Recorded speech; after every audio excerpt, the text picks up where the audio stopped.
You probably know the feeling of going into a beach, taking your camera, making some few shots, and then coming back home, looking at the picture, and boom, you get disappointed because the pictures don't look that appealing, the subject is not really there, everything looks small, and so on and so on. And so it doesn't really represent what you wanted to show while you were on the beach. So today you're in luck because I'm going to share with you a couple of tips that will help you get this feeling while you are on the beach. And today I am in Auckland Beach. You can see behind me. I'm back in the Lofoten. I went north to Senya.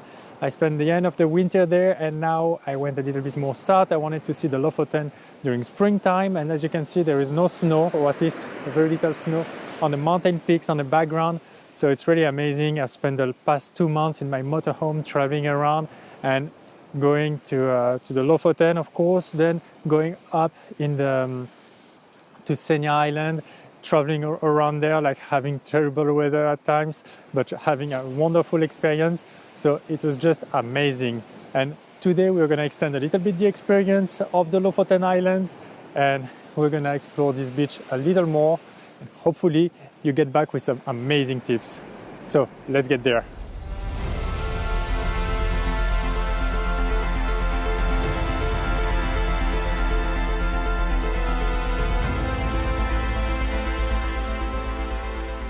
In terms of photography equipment, you actually don't need that many stuff to take very nice pictures while you're on the beach. So, like you can see here, I've got a tripod that will be very helpful because then we're gonna go right here, right on the beach for the first pictures and the first composition.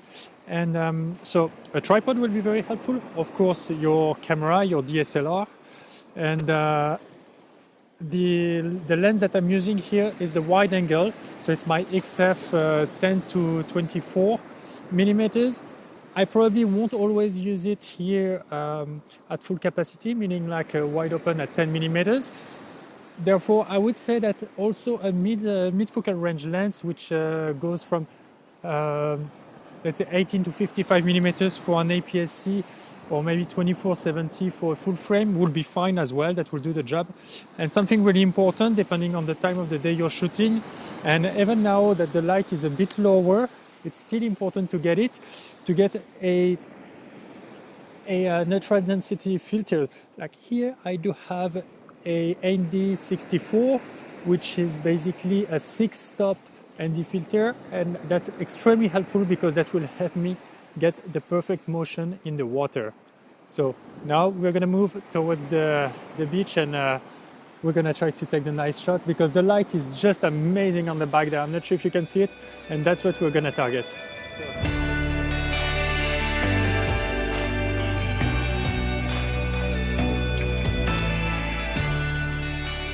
as you can see, I'm like very close to the sea now, and it's actually amazing because like there are a little more waves than before, meaning that I might get some layers of waves.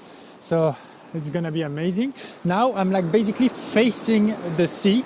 I am very low with my camera. I mean, you can see it on the screen here, and basically the fact that I am very low helps me to get the water like very important on the foreground, and I've got this amazing highlighted mountain on the background, and that's really important actually to get the light right here.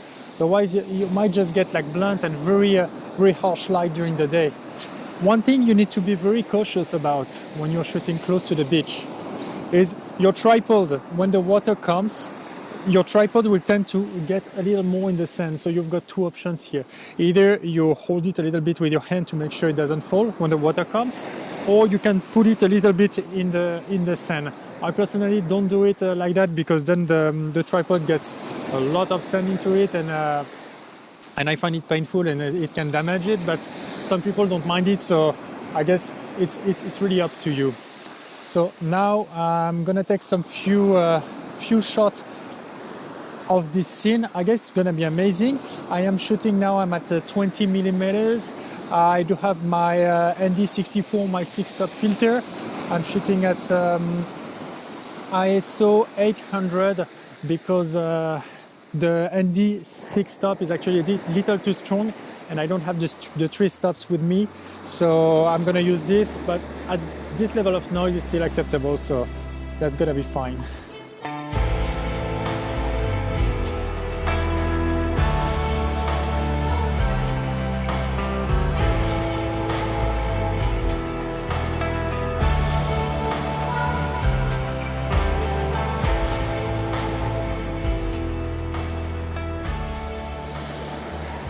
I actually now turn the camera towards those big mountains over there. I guess you can see it. And because the light is really amazing, the mountain in the foreground is a little bit dark, but this is not really a problem. The water is very beautifully highlighted by the orange, yellow-orange sky. So some few reflections of the clouds as well is just amazing. And I'm gonna recover a little bit of the shadow on post-processing afterwards in the mountain, so it's not really a problem. And really have like a great thing. I'm shooting now in portrait orientation, so let me share with you. I guess you can see it like here now on the screen. I just put the video so that you guys can see what I'm seeing. It's just wonderful. Of course, here it's amazing because we've got the mountains, not always like this, but always face somewhere where there might be maybe some clouds or like some rocks that you can have that can fill in a little bit the space in front of you, and that can definitely play a beautiful role. One thing I didn't mention before is that I'm shooting now at 1/4 of a second, or 1/4 of a second. It's a really important thing for me because this is, in my opinion, between 1/3 and 1/10 of a second, the sweet spot to shoot a beautiful long exposure like I'm doing now, to get a little bit of motion and a little bit of action in the water. Really important. So I'm gonna continue shooting again, and I might actually even move the spot now, and let's see what I get. So speak to you in a bit.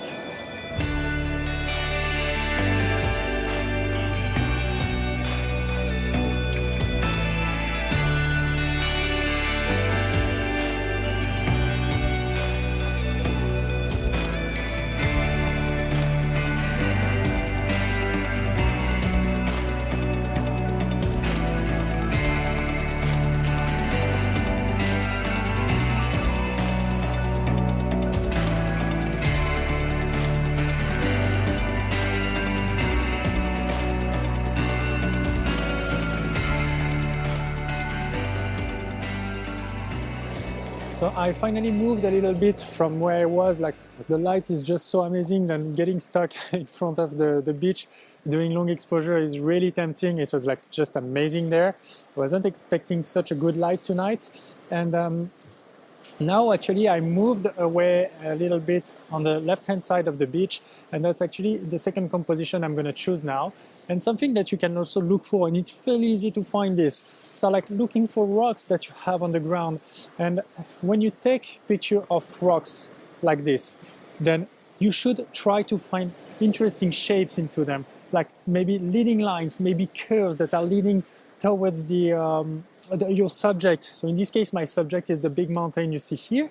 And I don't know, I guess you can see it, like I'm looking on the screen. Yeah, I guess you can see it. Here there is like a curve that goes like towards the mountain, and that really creates a path, natural path that leads the eye towards the mountain. And then of course that opens up on the sky and all the beautiful colors I have in front of me here. And there's just like a wonderful composition. So now I'm shooting in a portrait orientation, as you can see here. And I take like most of the space for the foreground. That's something really important. Like, get low. Like in general, all the composition I will do today, I guess, I'm putting myself like fairly low so that the foreground gets a lot of importance. And this will help emphasize the whole scene and kind of reproduce a little bit what you have seen in while you were shooting. And here, because the mountain is very big, I'm using my ultra wide angle, and I'm using at 10 millimeters. I'm using it at 10 millimeters. It's really important here if I want to catch the whole scene. If you have wider, it's even better, but 10 millimeters on APS-C is fairly good. That must be around like 15 or 14 millimeters on full frame. And I have to say that like conditions are just so amazing. I'm just so happy. It's like yesterday it was like crappy weather. It was like really all covered and very difficult, and it gives also some atmosphere, but it's not really fun. There was a lot of wind and stuff, and today the weather just got like amazing. So I'm gonna continue shooting this scene and take some few photographs, share them with you probably now or a bit later, and we're gonna meet, I guess, on my next location.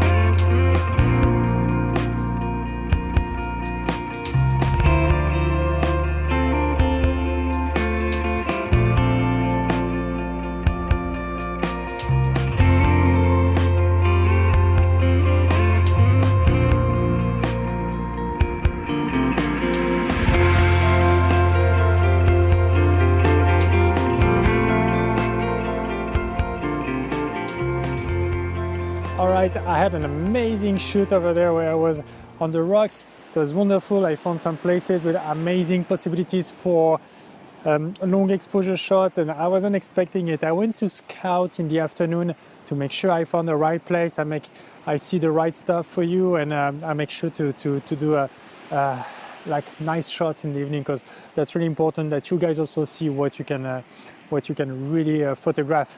But there was just like, wow, wonderful. And now the sunset is kind of almost done. The sky is still a little bit pink, and that actually brings me to my third tip today. This is to find kind of paths or patterns or like structures in the sand, and we're gonna try to find some few of them around here. Now actually the tides are going up, so it got a little bit tricky because I found some locations that are now covered with the water. So one good thing, if you're on the beach, and I didn't do it, and that's a big mistake in my opinion, look for the tides. Look at what time the tides are going up, because if I knew this, I would have probably started with the other shots and then moved towards the long exposure and the rocks where I was just before. But well, that's how it is. So now you have the luck to see me improvising here. And actually I just found, I guess you can see just behind me where my camera is, there is like kind of the water coming from the right hand side, and there is the sand is wet on one part, and on another part it's a little dry, and it's a little drier. And then you've got the reflection of the sky, and you've got the mountain on the background, and of course the sea coming in, and that gives like amazing and peaceful atmosphere, especially now that that we are entering slowly into the blue hour. It's actually one of the rare situations where I would recommend to shoot a little bit higher. Now my tripod, okay, it looks small here on the camera, but it's actually like at maybe like 1.20 m maybe. Like this, I can get a little bit higher and get a little bit more of the shapes. Otherwise, if I go too low, then the shapes will kind of disappear on the ground, and I won't be able to see their shapes. So it will not be the path they create. So it would be really a shame. And in this case, we can see them much better, and it all flows towards the mountains. I mean, this is just a wonderful place. It's just like you can't beat this.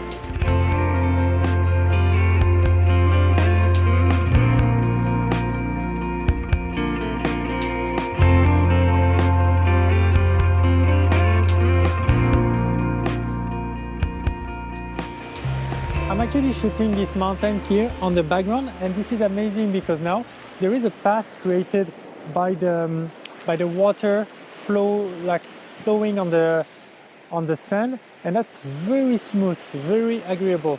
Like when you look at it, it's just like a little bit of the wet sand, which is appearing and disappearing. So it keeps creating shapes that are always different. So no matter the picture I will take, the shape will be different.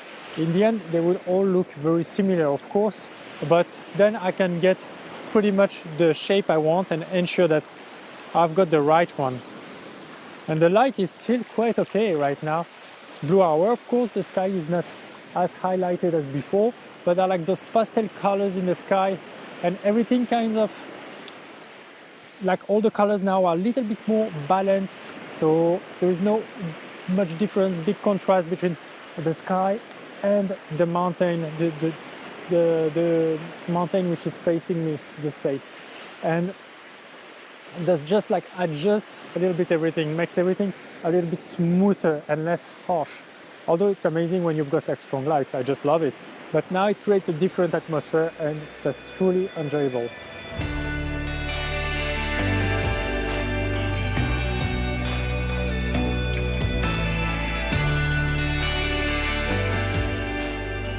I finally found the shapes I was looking for. So basically on some beaches, and especially I saw this here a lot in northern Norway, you've got like some water flowing from the mountains, and basically it creates a path on the beach, and within this path it also creates some kind of interesting shapes on the ground. And here I do have amazing shapes, as you can see here on the screen, what I'm recording, what I'm seeing now. And it's just really beautiful because it's everything very soft, very smooth, and that leads the way and the eyes towards all the mountains. And in this case, it doesn't fail, it does it as well. And that's just really wonderful. Showing you this, it also shows the beauty of wide-angle lens, what it can do. And actually for those who are really interested in using a wide-angle lens, feel free to take a look at the link on the top here. It's a video I created a few months ago in the Lofoten Islands about how to use the wide-angle lens properly. So feel free to take a look at it and enjoy the video. And the best is when they are highlighted too by the sun with like very soft light. It creates like kind of soft shadows and a little bit of highlight. And if it's a little bit orangish, then that's just amazing. During the day, it's a little less interesting, or much less interesting, because they're like really harsh light and the shadows are less present. I mean, it's just not that great. So it's better to wait like evening and morning.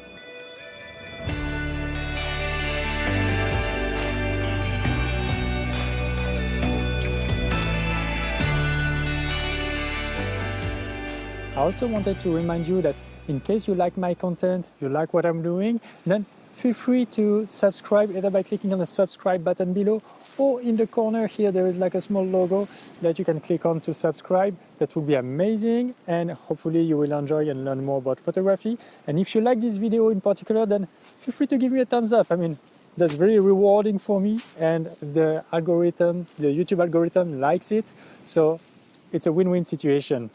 Thanks a lot. That was a really intense evening and a beautiful evening. And actually the beauty of being here in northern Norway at this period, that you're getting closer to the midnight sun, and that means that you also get much longer sunsets and sunrises. So it's just wonderful. I mean, the last, I guess tonight it lasted like maybe for 2.5 hours. It's just wonderful. So you get like a lot of opportunities. You get the time to just observe a little bit how the light is acting and how it impacts everything. So it's just really great. And also, I truly hope that you learn a little more about how to get nice pictures and nice compositions here on the beach. So I show you, I guess, like four type of compositions which were like really interesting. So the one with facing the beach and doing long exposure, going into the rocks, doing also some kind of long exposures, and like shooting some path here on the beach when the sand and the water meets and it creates like very smooth path, and the last one with the structure in the sand. And all of these are valid, and there are like, of course, other possibilities, but I guess if you already target those kind of things, or if this inspires you in finding other things, that can be finding grasses, that can be finding maybe this lonely seaweed that just stands on the beach. I mean, it can be like anything you imagine, but in general, that gives you a very good idea of what you can do and how you can enhance and improve your photography while you are shooting seascapes. So with that, I hope that you enjoyed the episode, and I wish you good luck with your photography, and see you next week for new adventures.